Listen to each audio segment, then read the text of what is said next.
Welcome in. Jesse Shule here from jesseshule.com. Saturday morning college football kickoff show. Woo-wee!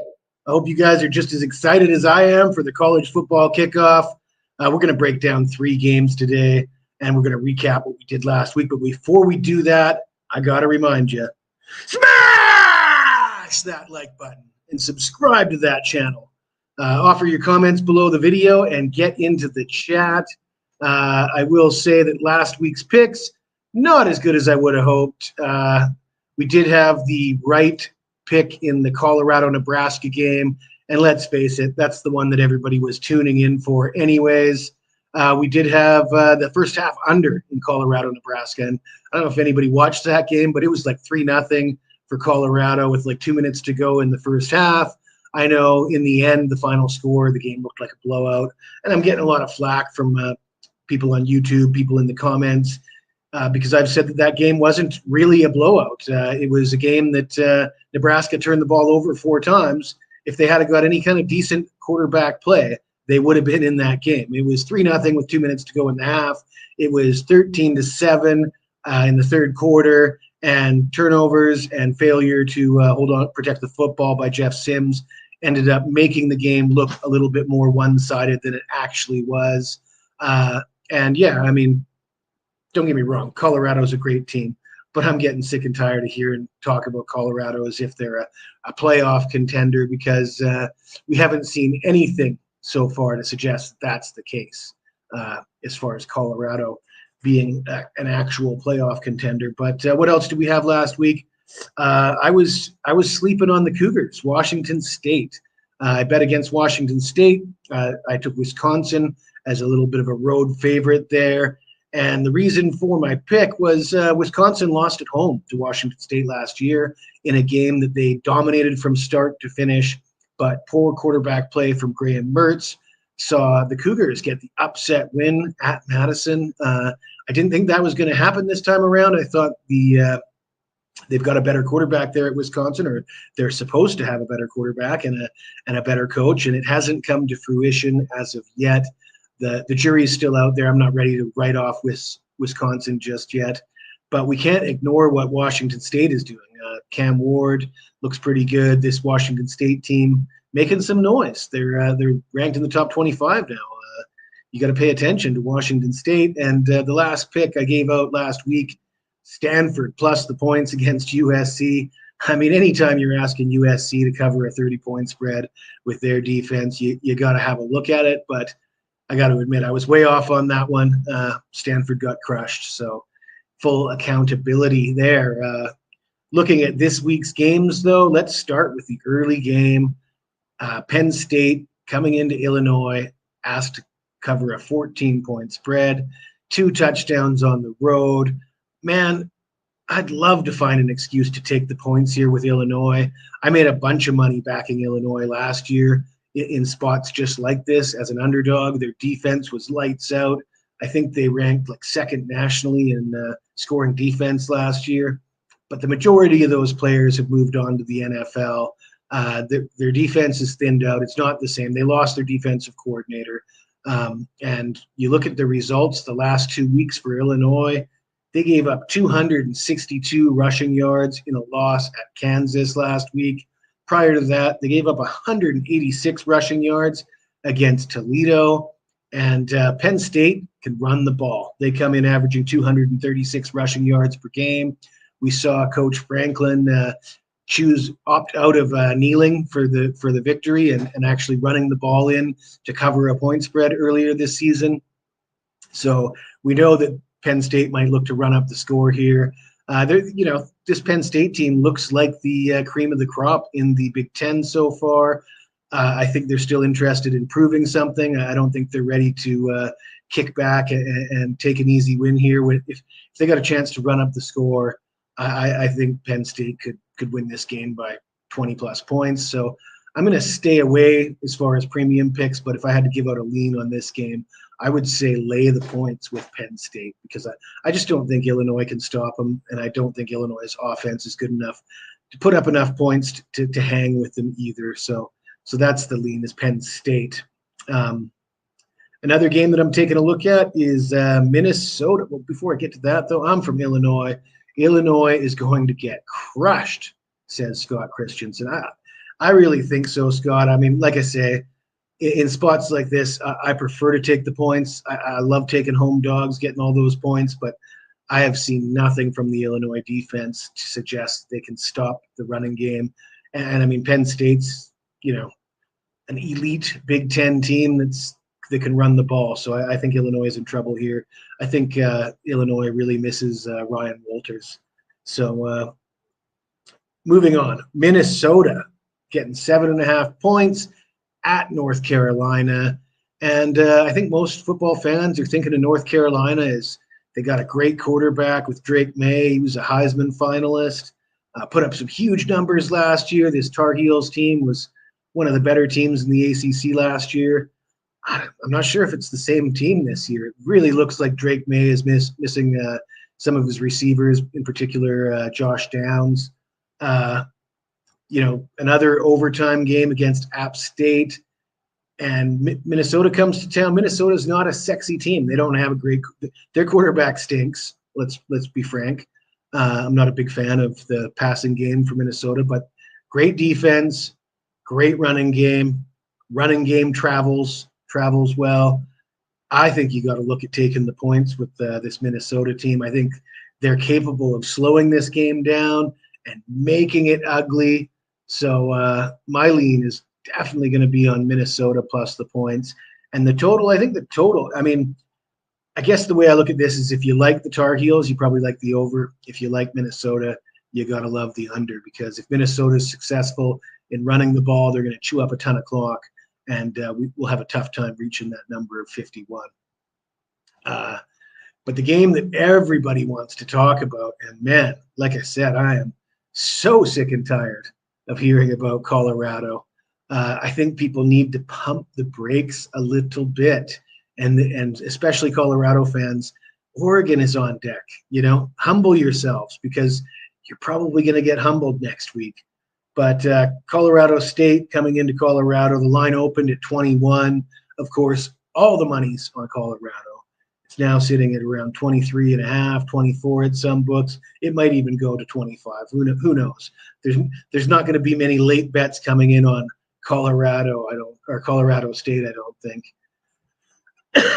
So I'd have a tough time playing this game. I looked at the total earlier in the week. It opened at 58.5.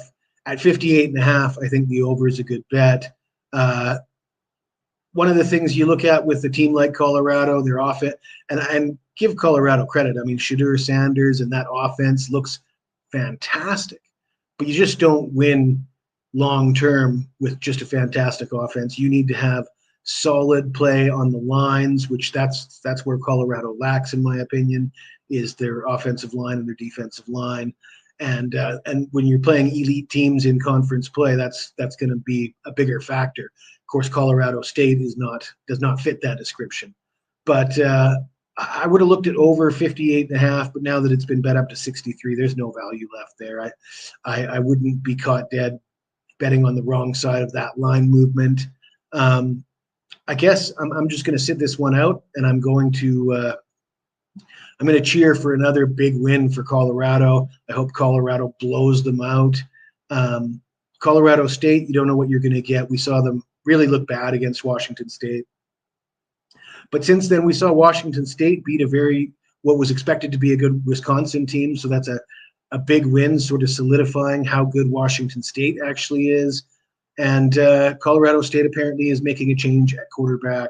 And anytime a team comes in with a new quarterback, things can happen. So, we'll see. It'll be an interesting game for me to watch, but I think the value here has been eaten up by the line movement, and which is good, because I think moving forward as the season progresses, the more games Colorado wins, there's going to be a spot where there's a ton of money to be made betting against Colorado. And there's already been a ton of money lost betting against Colorado. And I've been fortunate that I haven't been one of those guys fading the Buffaloes. I've mostly been focusing on the totals in their games. And but next week's a spot. They're playing the Oregon Ducks, at Eugene. Not too many teams can compete with the Ducks at Eugene, and we'll see. But we'll see what the line ends up being. But from what I've seen, a lot of people believe in this Colorado team. I'm not saying I don't think they're good, but I don't think they're beating Oregon at Oregon good. So that's a spot that I'll be looking forward to. And what else are we going to talk about today? Nobody wants to come in and give me any grief in the comments. That would be nice if they would. Yeah, let's talk about Jay Norvell saying, my mama taught me when I speak to adults to take off my hat, and I guess I'm wearing a hat, and take off my sunglasses. Lots being made of that, adding fuel to the fire. I'm not buying into any of that. I mean, Colorado has played 2 games. They're climbing up the rankings. They wanted to spank Colorado State regardless, but they're not going to spank them extra hard now because of something that Jay Norvell said. I think that being blown up in the meat, that's a big nothing burger for me, certainly as far as affecting betting markets. And I do see a lot of people actually betting based on that information, and I think that's a mistake. Interested to hear what other people think, though, if people truly believe that Colorado is going to win by more points because Jay Norvell insulted Dion. I'm not a believer in that. More interesting games this week. What do we got? We got the LSU Tigers, a 9-point favorite at Mississippi State. Do you lean on Kansas State versus Mizzou? I think Kansas State smashes. Yeah, I like Kansas State. It's a tough one. Road favorite. It's one that I won't be betting on it myself. But if you put a gun to my head and made me pick a side, Kansas State would be the side. Scott, to answer your question, a game that I like a little more, though, is LSU. I think keeping in mind that it was a close LSU's season opener against Florida State, big, huge game for both programs. And week one's always tough. You're still trying to figure things out. And it was a close game at halftime, and LSU fell apart in the second half of that game.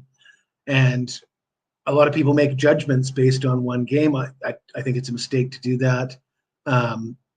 LSU can really prove themselves here on the road at Mississippi State. And I don't like what I see from Mississippi State. And I've heard a lot of pundits breaking down this game, talking about Will Rogers, the gunslinger, passes the ball for all, and last year, sure. But Mike Leach is gone, and they promoted their defensive coordinator. So the guy's got defense on his brain, and he doesn't want to run the air raid anymore. He wants to run the ball. So Will Rogers has been handcuffed.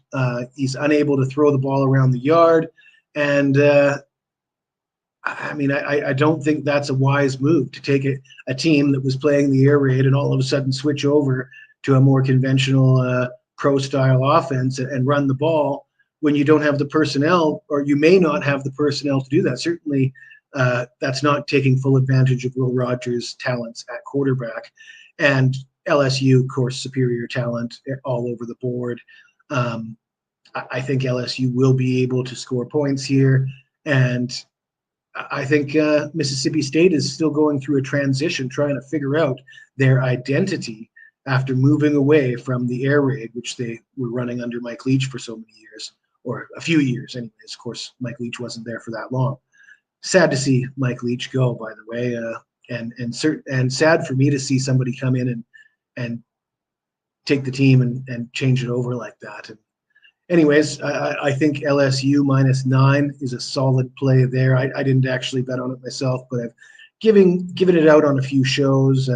Do the weekly shows a couple times a week with Sean Higgs and Ross Benjamin on Winner's Circle podcast for Gamblers World. And we give out a ton of picks there. If anybody hasn't tuned in, you should definitely check that out. We also do a live stream every Friday, take Q&A, and sometimes we take a bit of abuse from the SEC fans. Man, SEC fans are something special. They think that their SEC teams are going to win every week and cover every week. It's almost like they don't know the way that point spreads work. And they don't like it when you pick against their teams. And I get a lot of hate from Florida fans or Tennessee fans, any SEC team you bet against and give a pick out on, you can expect their fan base to come at you, which is fine. But I guess one pet peeve of mine is when people say, "You're crazy, they're going to get killed." Well, I mean, that's your opinion, whatever. But please, if you want to tell me my pick sucks and you think it's going to go the other way, I would appreciate if you could just give me a couple of reasons when you do that. So if you're going to come at me in the comments and say you're an idiot, LSU is going to lose outright, that's fine. First of all, don't do that after the game's over, because we could all do that. So your window of opportunity should end as soon as it kicks off. But if you want to come into the comments and tell me I'm wrong, absolutely, that's fun to have those kind of discussions. But instead of just saying I'm wrong and they're going to lose outright, tell me why. Tell me what you're seeing that I'm not seeing, because I'm always interested in that. If somebody has a different opinion than me, if you think that I'm off base with something, give me a couple reasons why. I mean, if I say, like I said, Will Rogers, no air raid, that transition, if you want to come in and tell me you're a Mississippi State fan and you've got insight and that they're going to go back to the air raid or something that I missed, maybe it's possible that you do know more than me. So if you want to express your feelings and get engaged in a conversation, you should have a few words like that instead of just "you suck" or "you're wrong." That's not that creative. But I welcome criticism and I welcome any kind of comment. So feel free to criticize if that's what you want to do. But let's see, what other games can we talk about here? Florida and Tennessee. That's a good one. Because two SEC teams. So if you pick against one of them, their fan base is going to be all over you. But you got to pick an SEC team here. And I'm going to go with the home dog, Florida. And you can see the money is pouring in on Florida. The line's gone from 7.5 down to 6.5. Now I see it at 5 at some books. I just think it's Florida, for example, they lost in week 1 at Utah. And everybody says, "Oh, Florida's no good this year. They lost at Utah." Well, do you guys understand what it's like playing at Utah? I mean, USC goes to Utah every year and loses. Great teams lose at Utah. Utah is not a nice place to play. So don't think that Florida sucks because of what they did at Utah. Graham Mertz actually had a decent game. He didn't throw any picks. He threw for over 300 yards. I still think the jury's out on Graham Mertz. I think he could be a better quarterback at Florida. I'm not going to say he's Heisman material by any stretch of the imagination, but he could be better at Florida than he was at Wisconsin. He's got that opportunity to do that. Tennessee, coming in asked to cover that many points in a hostile environment in a rivalry game with a new quarterback themselves. Joe Milton, I expect Joe Milton to do well at Tennessee, but this is his first test. He comes into Florida in a game that Tennessee's struggled in the past. I just think it's too many points.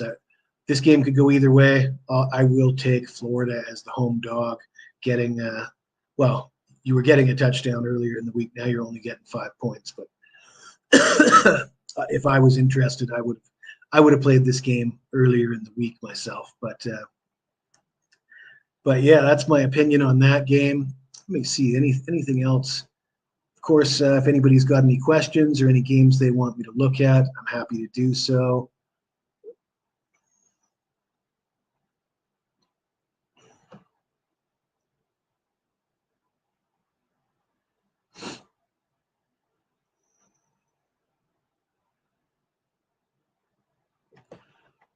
I guess one interesting spot is you got Texas coming off that big upset win at Alabama.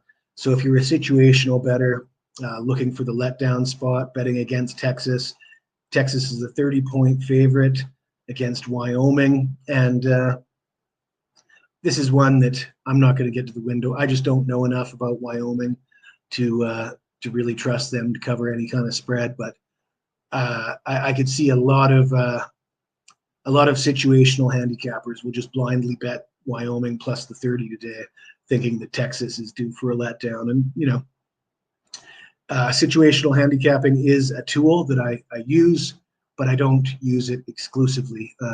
It's a factor that I'll add to a play, but I'm not going to make a bet just based on that alone. I've got to break down the matchups, look for advantages, this offense against this defense, this quarterback versus this secondary, injuries, coaching matchups, weather, and if it doesn't fit all those criteria, then I just don't make a bet. I don't make a bet just because of one fact. I like this one thing about this game, and I'm just riding with that. That's not how I handicap.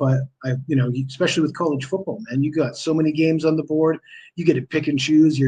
So I like to look at my top 5 games and build up a resume, stack up some of those reasons, not just one situational angle.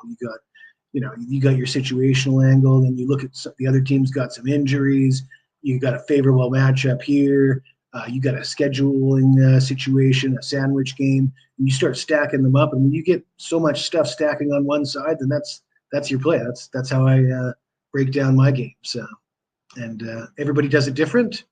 And not all of us have success. In fact, most of us don't. The bookmakers don't make their money because this is easy to do. There's a handful of people in the world that are able to make money doing it, and I happen to be one of them. And you're welcome to follow me if you want. You can see the banner at the bottom of your screen. Limited time, jesseshul.com. All my plays for 7 days, only $99. We did well with football in week 1. NFL, we had our game of the year on the Cleveland Browns upsetting Cincinnati at home. And our results with college football so far, we're hitting around 60% at most sites. But because of certain fluctuation in lines, you might see the record is better at some sites than others, especially when we're playing totals. Often there's a little bit of line movement, and those numbers land right near the number. And could be a loss at one side, a win at another. But if you average out the sites, we're hitting 60% or better at almost all sites with college football so far, which is terrible compared to last year. We hit 90% of college football in September. But though that is you can't expect to do that every year. So I'll be happy if we get through September still hitting at 60%, because 99% of the population won't be doing that. So if I can stay in that top 1%, I will certainly be happy. So anyways, we'll cut it short. There doesn't appear to be any more questions, but perhaps next week we will have more people in the chat to give me the gears about my picks. But we'll cut it short. Good luck. Enjoy the games, everybody.